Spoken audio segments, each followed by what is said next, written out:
Once again, my name is Elise. If you don't know, I am the voice coach and voice director of Lift Every Voice. You know, one thing about your voice is that it has so many ways it can be used, right? So we can use our voices in ways to inspire each other just by even talking. It doesn't have to necessarily be through song. But one thing we know for sure when we're talking about ways to lift our voices, when we talk about something that we use on a day-to-day, we also mention how much power your voice really has. And your voice has a lot of power. So much so that things that you say can make a difference, good or bad. So we want to be mindful of that. But at the same time, we want to make sure that when we have something that is so powerful, we know how to use it. So talking about voice, everything voice here, you know, one thing to keep in mind is that when you think about having these tools to help your voice, it isn't necessarily just about singing, right? It's also about speaking. It's all about how we communicate. And there's so many different ways to do that. Rather, you know, we are singing or being in front of people performing or, you know, just hanging out with our family. It's so many different ways that we can find to use our voice to make good of it. So one thing I don't want you to think is that when we talk about Lift Every Voice here, we talk about developing voices, it's just one way. Because it goes around 360, right? Full circle when we talk about lifting our voice. And I want you to really take time today on thinking about how much you really use your voice, right?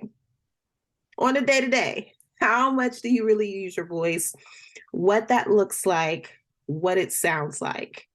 And let's go ahead and take some time to and chop those things down, right?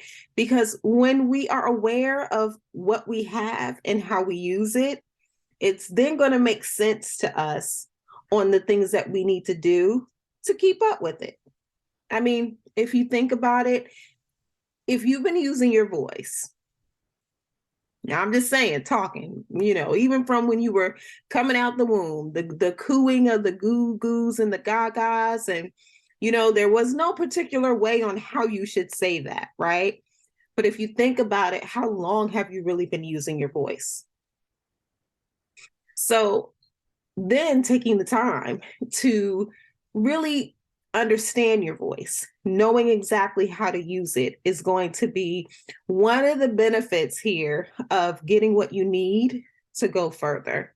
So I did want to encourage you on this today of just letting you know that you know, just because you have something and aren't sure of how to use it doesn't mean that you have to stay in that same element, right? You can take time to get more information, get more knowledge, get understanding of what it is that you have so that you can learn how to make it better, right? So I do want to encourage you with that today and let me know once you take time to really realize how much you use your voice, let's talk a bit, right? Because that's going to spark a conversation up of exactly, oh, you know what, I do remember talking to so-and-so the other day. I remember when. So let's go ahead and do that. And then comment in the box, right? Below and just let me know exactly what it is that you've noticed because making you more aware of what you have is then going to make a difference to help us getting to that next level. All right, I will see everyone the next time. Until then, I hope everyone is continuing to